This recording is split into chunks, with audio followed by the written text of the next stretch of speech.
เพราะว่าไอ้หนังคือว่าอย่างนั้นไปเห็นคลิปของการตีกลองของไทยเวียงจันทร์ประเทศลาวเพิ่งตีก่อนแรงนี่แหละไปฟังแล้วหนึ่งคือการเล่นตัวเนี้ยเสียงกลองเสียงคล้องสองหน่วยเสียงเท่ากันเลยก็มีชาบจังหวะตีก็คือกัน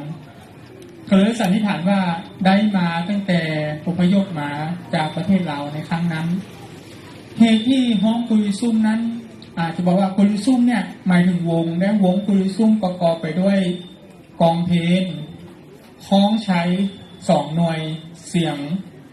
สูงแล้วก็เสียงกลางๆอีกหน่วยหนึ่งแล้วก็สาบเยออีกอันหนึ่งรวมเป็นกุยซุ่มตีเพื่อพี่เหลือตีเพื่อบอกผู้จักว่ามื้อนานี่เป็นมื้อวันศีลแล้วก็เป็นมื้อวันศีลตีห้องญาติโยมแด่ตีห้องหมู่ผู้น้อยมามึงแด่ตีเพื่อบอกผู้จักแด่ว่ามื้อนาเป็นวันศีลลักษณะการตีหั่นมีสองอย่างก็คือตีจังหวะเยินแล้วก็จังหวะไหวจังหวะเยินบ้านเฮาฮ้องจังหวะกุยซุ่มจังหวะไหวเพื่อนห้องไล่คล้องที่นี่ครูบุญช่วยบุญญาศิวาพงษ์ท่านเพื่อนเห็นว่าห้องอย่างนี้นี่มันฟังแล้วไทยกี่บ่ค่อยเข้าเจอก็เลยตั้งชื่อขึ้นมือว่าจังหวะเนื้อนั้นเป็นแก้วลงคอนก็เป็นลักษณะของนกแก้วให้นั่งกำลังมาจับคอนไม้ลีลาลงมาก็ค่อยเนื้อลงมาเลยเพื่อชื่อว่าแก้วลงคอนก็คือจังหวะกุยซุ่มจังหวะเนื้อส่วนจังหวะไหวหั่น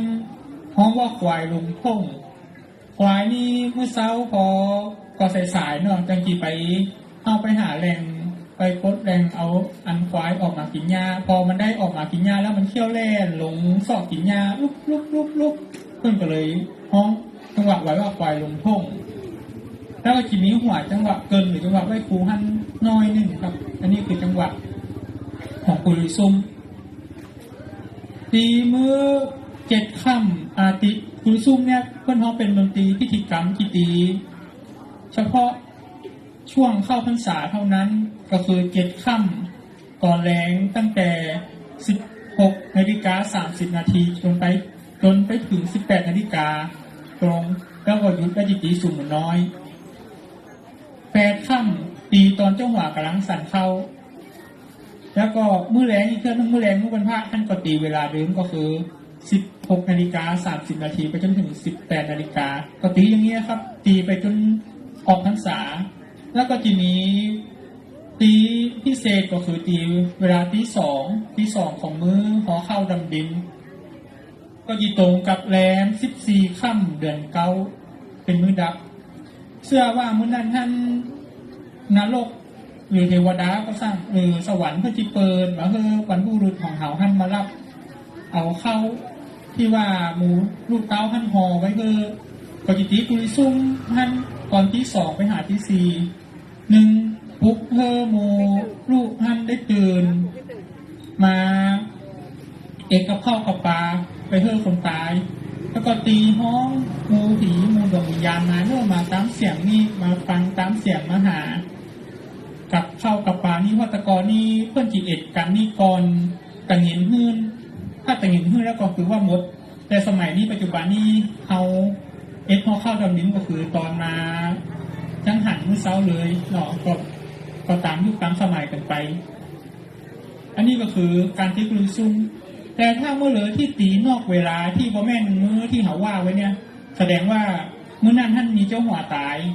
มีพระมรณภาพตีกุยซุ่มจังหวัดเยินตีเมื่อเหลือตีงามเลือก็สร้างตี2 ตี 5 ตี 4 บ่าย 2 บ่าย 3ก็สร้างในกรณีของล่าสุดที่คือท่านพระครูนันวัดพระสูงท่านตายบอกเพิ่นตีกุยซุ่มตอนตี 5ไม่เถือผู้หญิงแดตอนตี 5เนี่ยที่ตีบ่แม่นหยามของเพิ่นเนี่ยอาจจะแดงไทยบ้านผู้ที่เขาจับว่าเจ้าหัวตายเนี่ยเจ้าหัวว่าเลยตายก็ตามเสียงไปอันนี้ก็คือเป็นลักษณะของกุยซุ่มลืมบอกไปอีกอย่างหนึ่งก็คือกุยซุ่มนี่เป็นตะกอนี่ตีแต่ จูอ้ายกับเจ้าหัวเท่านั้นเด้อญาติโยมบ่ค่อยได้กี่ไปยุ่งดอก